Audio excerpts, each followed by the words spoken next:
আসসালামু আলাইকুম। আমি রিফাত রশিদ বৈষম্য বিরোধী ছাত্র আন্দোলন থেকে বলছি।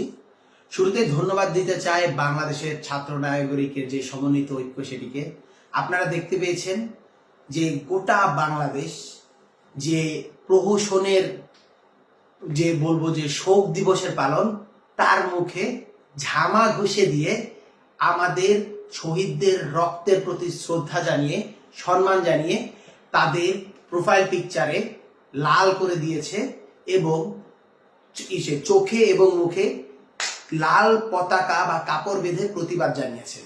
স্পষ্টভাবেই একটা বার্তা দেয়া হয়েছে যে এই ধরনের মাছের কান্না, কুমিরের কান্না আমরা মানি না। বাংলাদেশের ছাত্র সমাজকে হত্যা করে সেই হত্যাকারী যখন মাছের কান্না কেঁদে শোক দিবস ঘোষণা করে, রাষ্ট্রীয় শোক ঘোষণা করে, এগুলো আর বাংলার মানুষ খায় না, এগুলো বাংলাদেশের যুব সমাজ খায় না।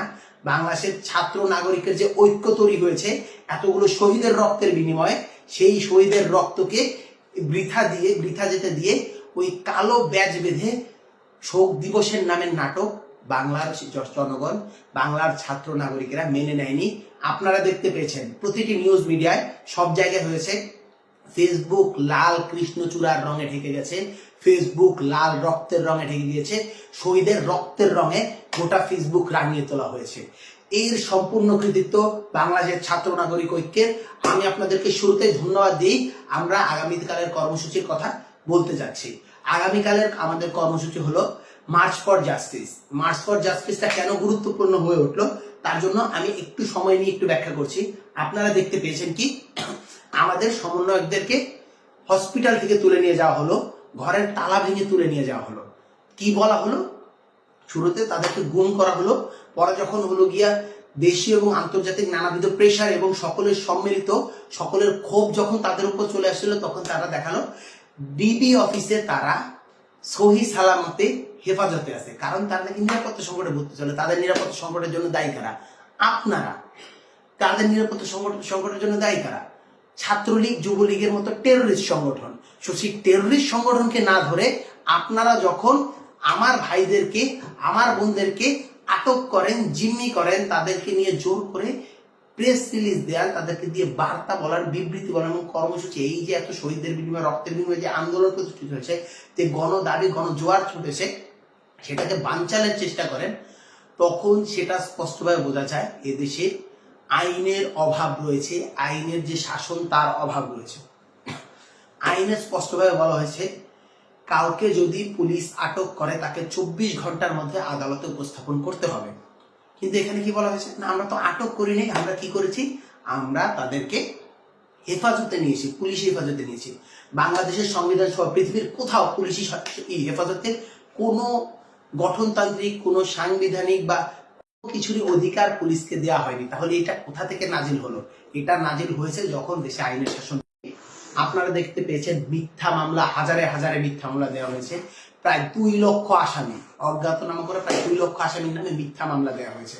আপনারা দেখেছেন যে শত শত হাজার হাজার নেতাকর্মী, আমাদের ছাত্র জনতা, তারা আটক রয়েছে। আমাদের সমন্বয়ক যারা দিয়েছেন, যারা নেতৃত্ব দিচ্ছেন, তাদেরকে ধরে নিয়ে যাওয়া হচ্ছে, তাদের বাড়িতে বাড়িতে রেড দেওয়া হচ্ছে, প্রত্যেকটা স্টুডেন্টকে রেড দেওয়া, স্টুডেন্টের বাড়িতে রেড দেওয়া হচ্ছে, তাদের প্যারেন্টদেরকে ধমকি দেওয়া হচ্ছে এবং নানাবিধভাবে মুচলেখা নেওয়া হচ্ছে। এই ধরনের অন্যায়, অবিচার এবং আইনের শাসনের যে অনুপস্থিতি, সেইটা স্পষ্ট করার হয়েছে এবং তার ফলেই আমরা হাইকোর্ট প্রাঙ্গণে এবং জর্জ কোর্ট প্রাঙ্গণে, ঢাকার আমি কর্মসূচির কথা বলছি, হাইকোর্টের মাজার গেট প্রাঙ্গণ এবং জর্জ কোর্ট প্রাঙ্গণে আমরা আগামীকাল মার্চ ফর জাস্টিস ঘোষণা করছি। আর যখন দেশে জাস্টিস থাকে না, তখন গণ মিলে, অর্থাৎ নাগরিক, ছাত্র নাগরিক, সুশীল সমাজ, আইনজীবী, বুদ্ধিজীবী সকলে মিলে একটি গণজোয়ার তৈরি হয় এবং গণজোয়ার তৈরি হয়ে তারা দেশের যে আইনের অনুপস্থিতি, আইনের শাসনের অনুপস্থিতি, সেটা আবার ফিরিয়ে আনার চেষ্টা করে এবং প্রতিবারই দেখা গিয়েছে ইতিহাস সাক্ষী তারা প্রতিবার সফল হয়েছে। সো আমরা বিশ্বাস করি যে আইনের শাসনের অনুপস্থিতির জন্যই বাংলাদেশে আজকের এই গণহত্যা হয়েছে, এই গুম খুন নির্যাতনের সংস্কৃতি চলছে, সেই আইনের শাসন ফিরিয়ে নেওয়াকে আমরা আমাদের মার্চ ফর জাস্টিস যে কর্মসূচি, সেই কর্মসূচির মাধ্যমে আমরা প্রতিষ্ঠিত করতে পারবো। সো আগামীকালের কর্মসূচি মার্চ ফর জাস্টিস। সেই মার্চ ফর জাস্টিসের আমি আবারও ঢাকার স্থানগুলো বলে দিচ্ছি: হাইকোর্টের মাজার গেট প্রাঙ্গণ এবং জর্জ কোর্ট প্রাঙ্গণ। এবং ঢাকার বাইরে যারা আছেন তারা কিভাবে কর্মসূচি পালন করবেন, আপনার নিজ নিজ জেলার বাস্তবতা অনুসারে, সময় অনুসারে, সুযোগ অনুসারে আপনারা যে সমন্বয়ক আছেন তাদের সাথে যোগাযোগ করবেন। এবং আপনারা সম্ভব হলে আপনাদের জেলার যে জজ কোর্ট রয়েছে, জেলা কোর্ট, সেই জেলা কোর্টে গিয়ে কোর্টের সামনে আইনজীবী, শিক্ষক এবং সুশীল সমাজের সমন্বয়ে আপনারা একটি মার্চ করবেন, একটি পদযাত্রা করবেন। এবং যদি সেটির বাস্তবতা না থাকে বা সেটি সম্ভব না হয়, আপনারা আপনাদের ক্যাম্পাসের সামনে জড়ো হয়ে একটি মার্চ করবেন। তবে মনে রাখবেন, আমরা কিন্তু আইন প্রতিষ্ঠার জন্য আমাদের এই মার্চ করছি। আমরা কোনোভাবে আইন নিজের হাতে তুলে নেব না, আমরা ভায়োলেন্স করব না।